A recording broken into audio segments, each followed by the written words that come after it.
एक पेरेंट्स थे, मैं बहुत अच्छे से उनको जानता हूँ।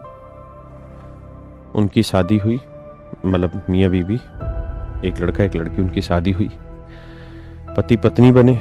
पति पत्नी के बनने के बाद करीबन 8-9 साल तक उनकी कोई संतान नहीं हो पाई। भगवान ने उनको संतान प्राप्ति नहीं कराई इतने समय में। बड़े दुखी रहे। 1 साल तक अपने आप को मोटिवेट किया, 2 साल मोटिवेट किया, 3 साल मोटिवेट किया, फिर जाके कहीं समाज की तरफ से उनको महसूस होने लगा। कुछ लोग जानकार होंगे, वो बोल देते होंगे उस औरत को, लड़की को, उस लड़के को भी कुछ यार दोस्त उसके बोलते होंगे कि वह तुझ में दिक्कत है, या ऐसा कुछ ना कुछ उस पर दबाव रहा होगा। मुझसे वो थोड़े से सीनियर थे, तो मैं उनको थोड़ा सा ठीक ठाक से जानता, काफी सीनियर है। उन्होंने बड़ी मन्नतें मानी, बहुत सारी जगह भगवान जितने भी उनको मानने वाले हैं, जिस भगवान के भी, वो हर एक दरवाजे पे वो गए। और अल्टीमेटली ये हुआ कि लगभग 8 साल के बाद उनके एक बच्चा हुआ। मतलब 8 साल तक उनके दिमाग में रोज यही टेंशन थी कि भगवान हमें बच्चा कर दे, बेटा दे दे, बेटी दे दे। बेटा हुआ जी, बहुत खुशी मनाई। पूरे गांव देहात में, समाज में बहुत जो खुशी मनाई जा सकती, हर्षोल्लास किया जा सकता है, वो किया। धीरे धीरे बच्चा बड़ा हुआ, बहुत खुश थे। बच्चा शैतानी भी करता था, गलत चीजें भी करता था, समझाते थे, आगे बढ़ते थे। जिस बच्चे के लिए 8 साल इंतजार किया, वो जब बड़ा हुआ तो इकलौता बच्चा था, माँ बाप से जिद करी, विदेश पढ़ने चला गया।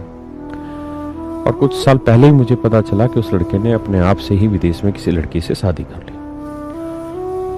और उस लड़की से शादी करके वहीं का जो ये होता है ना, परमानेंट रेजिडेंट जो बनते हैं, वहीं की उसने सिटीजनशिप ले ली और वो हाल फिलहाल वहीं पे सेटल है।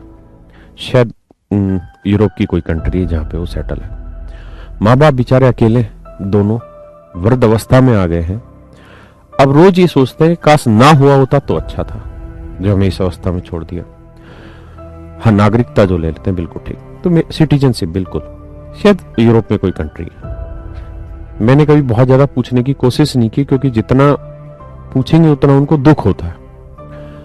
और मैं किसी भी रूप में ये नहीं चाहता कि किसी को दुख हो, बेचारे को, खासकर हमारी किसी बात से।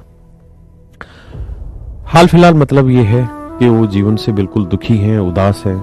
बच्चे को रत्ती भर भी इस बात का फर्क नहीं है कि आज उनके माँ बाप किस अवस्था में। मैं इस बात से अर्थ आपको सिर्फ ये समझाना चाह रहा हूं मेरे बच्चे, कि जीवन में समस्याएं रहती हैं, उनके समाधान भी होते हैं। आप रुक नहीं सकते उन समस्याओं से, आपको आगे बढ़ना होगा, समाधान निकालना होगा। जिस भगवान में आप विश्वास रखते हैं उसके सामने अपनी प्रार्थना करिए और आगे बढ़ जाइए। उन माँ बाप के साथ भी ऐसा ही हुआ। शुरुआत के 8 साल, शादी के 8 साल, उनको बहुत समस्याएं रही। उसके बाद भगवान ने खुशी दी। 15, 16, 18 साल बहुत अच्छे बीते। बच्चे को विदेश भेजा पढ़ने के लिए, बड़े गौरवान्वित महसूस थे। समाज में कहते थे कि एक बच्चा, हमने उसके लिए बहुत अच्छी एजुकेशन प्रोवाइड की। फिर उस बच्चे ने लेंटर लगा दिया उसी माँ बाप के। ऐसा लेंटर लगा दिया कि आज वो माँ बाप ये सोच रहे हैं कि ना होता तो अच्छा होता। आज वो माँ बाप बहुत उदास है, समस्या फिर आ गई। लेकिन हो सकता है भगवान फिर सुनेगा उनकी, और उनके बच्चे को कभी ना कभी फिर से अकल आएगी, फिर समस्या का समाधान हो सकता है। और वो फिल्म में कहते हैं ना, एंड अच्छा ही होता है, तो शायद अच्छा ही हो।